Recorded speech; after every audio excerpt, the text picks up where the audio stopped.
Mobile टावरों के radiation विकिरण से रोगों का खतरा बताने के लिए उल्लासनगर के कुछ युवा समाज सेवी अब मैदान में हैं। 2G, 3G, 4G और अब 5G, हम सब हमारी सुविधाओं के बारे में ही सोच रहे हैं, परंतु हम आने वाले खतरों से आगाह नहीं हैं। उसी खतरों से आगाह करने के लिए उल्लासनगर के युवा समाज सेवी मयूर खत्री और उनके मित्र काफ़ी दिनों से प्रयासरत हैं। रेडिएशन मीटर लेकर गली गली मोहल्लों में जहां मोबाइल टावर लगे हुए हैं वहां जाकर रेडिएशन चेक करते हैं। क्या है आपके एनजीओ का नाम और क्या आपने जो ये मोबाइल का जो निकाला है 5G नेटवर्क की वजह से कुछ प्रॉब्लम होती है, क्या है ये पूरा मामला? देखिए, हमारा एनजीओ का नाम है मेरा फाउंडेशन करके, और हम लोग क्या कर रहे हैं कि हमने अभी क्या किया, ये EMF मीटर मंगाया। ये EMF मीटर से क्या मालूम पड़ता है कि रेडिएशन कितना है। तो हमने क्या किया, एक जनरली नॉलेज के लिए और हम देखने के लिए कि अपने उल्लासनगर में कितना फ्रीक्वेंसी बढ़ा है, अभी 5G का यहाँ पर टेस्टिंग चालू हुआ है कि नहीं हुआ है। तो हम लोगों ने क्या देखा कि पहले फ्रीक्वेंसी कम थी, मगर हम लोगों ने जब भी घूमे तो हम 1 नंबर से लेकर 2 नंबर 3 नंबर ऐसे कुछ एरिया से हमने वीडियो भी अपलोड किया था अपने सोशल मीडिया पे। तो वहाँ पर हमने देखा कि जो फ्रीक्वेंसी है ना 0.40 के ऊपर जा रहा है। तो 0.40 के ऊपर जब जाता है तो EMF मीटर क्या दिखाता है कि वो हमारे लिए हार्मफुल है, हमारे शरीर के लिए हार्मफुल है। तो रेडिएशन का मेन अपने बॉडी पे साइड इफेक्ट सबसे पहले क्या करता है, वो हमारे हार्ट बीट के ऊपर असर करता है। दूसरी बात, सेल्स जो है ना हमारे DNA पे असर करता है रेडिएशन का।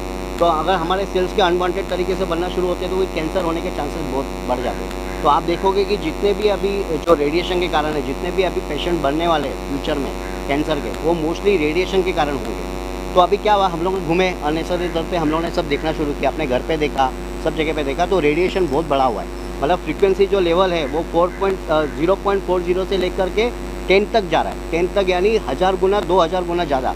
तो आप सोचो उस क्षेत्र के अंदर जो रहने वाले लोग हैं, अगर कंटिन्यूसली वो उसी दायरे के अंदर रहेंगे रेडिएशन के अंदर, तो उनके शरीर पे कितना हार्मफुल इफेक्ट हो सकता है। तो हमने यही देखा और इसके लिए हमको ज़्यादा चिंता हुई कि अपने शहर तो एकदम मतलब रेडिएशन से घिरा हुआ है। और दूसरी बात क्या है कि जहाँ जहाँ रेडिएशन का दायरा बढ़ा हुआ है, अगर वहाँ पर जाके स्वास्थ्य विभाग जाके चेक करे तो वहाँ पर कितने पेशेंट बढ़ रहे हैं, उनको ऑक्सीजन लेवल उनका कम हो रहा है क्या, कितने कैंसर के पेशेंट बढ़े, कितने हार्ट के पेशेंट बढ़े, ये आप सब चेक कर सकते हैं। दूसरी बात, अभी आप देखते रहेंगे कि 30 साल की उम्र में ही हार्ट अटैक आ रहा है, 32 साल की उम्र में हार्ट अटैक आ रहा है। वो अच्छे से एक्सरसाइज करते, अच्छा खाते पीते, तो भी हार्ट अटैक क्यों आ रहा है? तो मेन कारण होता है ये, क्योंकि उसका डायरेक्ट जाके इफेक्ट पड़ता है हार्ट के ऊपर। तो आप आपकी एनजीओ की तरफ से क्या मांग करते हैं? हम तो यही मांग करते हैं कि जितना भी ये टावर लगाया हुआ है तो उसका फ्रीक्वेंसी लेवल क्या है, उन्होंने क्या रखा हुआ है, और उनके नीचे जहाँ पर टावर लगा हुआ है ना, तो उनका वहाँ पर एक मापदंड होना चाहिए कि भाई इतना हमने फ्रीक्वेंसी लेवल रखा है जो हमारे शरीर के लिए हार्मफुल नहीं होगा।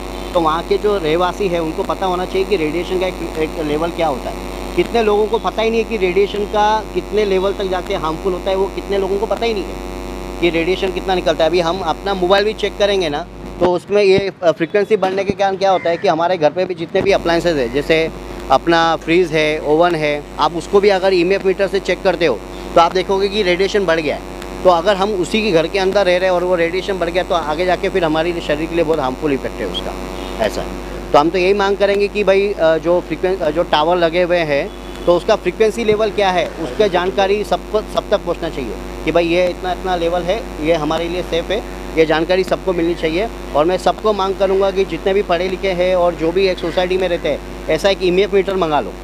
तो EMF मीटर से क्या है, ये आता है 3300 से लेकर 10,000 के बीच में आता है। तो इसमें हमेशा हमको पता चलता रहेगा कि यहाँ का रेडिएशन लेवल क्या है और हम कितने सेफ़ है और कितने हम बीमारियों के दायरे के अंदर पहुँचे। आपका नाम क्या है और आपके एनजीओ का नाम? मेरा नाम योगेश मोहन सिंह राजपूत है, ये हमारे दोस्त है मयूर खत्री, और एनजीओ का नाम है अपना मेरा फाउंडेशन।